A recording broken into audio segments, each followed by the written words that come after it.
Assalamualaikum warahmatullahi wabarakatuh. Apa kabar kamu galo-galo? Mudah-mudahan sehat, tidak kurang satu apapun, dan mudah-mudahan kita selalu hidup di bawah lindungan Allah Subhanahu wa Ta'ala. Alhamdulillah, kami di Selandia Baru juga dalam keadaan sehat-sehat walafiat.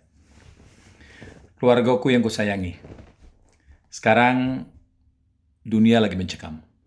Kita hidup penuh keprihatinan setelah satu wabah penyakit yang bernama COVID-19 menerjang dunia.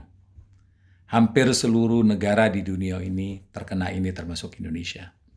Sudah belasan ribu jiwa melayang, termasuk lebih dari 150 di negeri kita ini.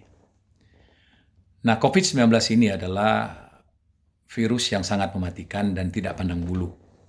Dia bisa menyerang siapapun, raja, menteri, wong berpangkat, maupun rakyat biasa.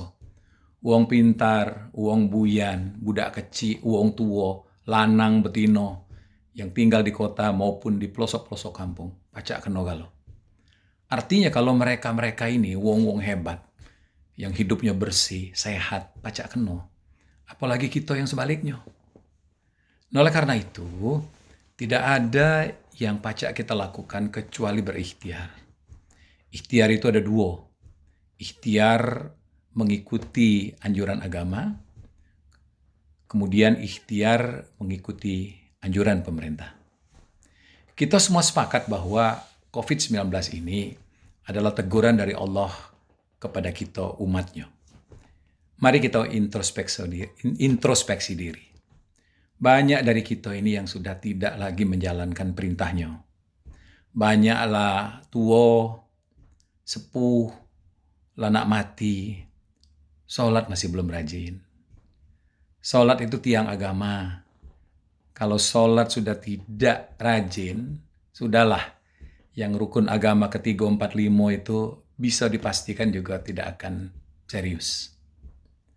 Nah, kalau kita itu setiap sholat berdoa kepada Allah agar supaya Allah menghentikan ini, aku rasa ini berubah. Kita yakin sepenuhnya bahwa wabah ini berasal dari Dia, dan hanya Dia pula yang pacak menghentikannya. Apabila seluruh umat Islam di dunia berdoa setelah sholat, memohon kepada Allah untuk dapat menghentikan wabah ini dahsyat.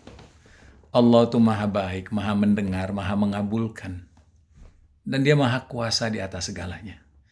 Kecil bagi Allah untuk menghentikan ini, jika saatnya Dia ingin menghentikan. Ikhtiar yang kedua adalah mengikuti himbauan dari pemerintah. Himbauan pemerintah itu sederhana, cuma dua: hidup sehat dan tinggal di rumah. Hidup sehat itu artinya cuci tangan, itu yang paling sederhana, sesering mungkin. Setiap Anda menyentuh sesuatu, baru keluar dari rumah, kembali ke rumah, cucilah tangan. Karena bisa saja Anda itu membawa virus. Kemudian kedua, tunak-tunak di rumah. Ngapa demikian?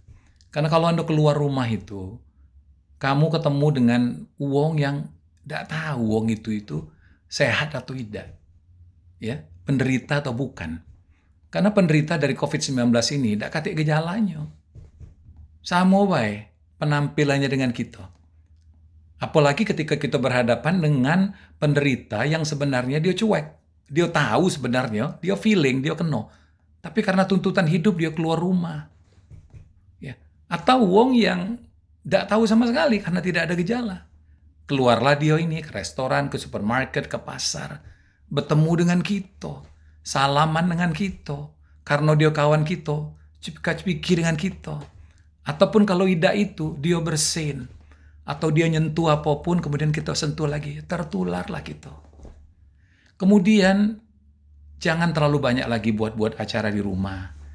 Karena siapa yang kita undang itu, kita juga tidak tahu. Apakah dia ini sehat atau tidak. Itulah ikhtiar kita. Nah, ya, jangan lupa, kamu pasti tahu, korban meninggal ini kebanyakan wong-wong tua. Yang umurnya di atas 70. Ngapo? Pertama, semakin kita tua, semakin daya tahan tubuh itu menurun. Kedua, wong-wong tua ini kebanyakan juga ada penyakit lain. Kencing manis misalnya, itu yang penyakit umum di Indonesia. Nah, orang-orang yang punya penyakit seperti ini, itu sangat mudah dimasukin oleh virus COVID ini. Ya, nah jadi sayangilah kakek gitu, gede gitu, nenek gitu, sayangilah mereka itu. Jangan bawa penyakit dari luar, jangan bawa virus dari luar. Kalau tidak penting nian, sudahlah tunak-tunak di rumah, masak di rumah, ya, hindari bertemu dengan siapapun, ya, mulailah berkomunikasi hanya dengan wong-wong yang ada di dalam rumah kita atau lingkungan terdekat kita dalam satu radius tertentu. Itulah yang pacak kita ikhtiarkan. Nah, insya Allah kalau dua ikhtiar ini kita lakukan dengan baik, insya Allah kita akan selamat dunia akhirat. Kita serahkan diri kita kepada Allah Subhanahu wa Ta'ala. Kita meyakini bahwa ini dari Dia dan hanya Dia yang dapat menghentikannya. Terima kasih.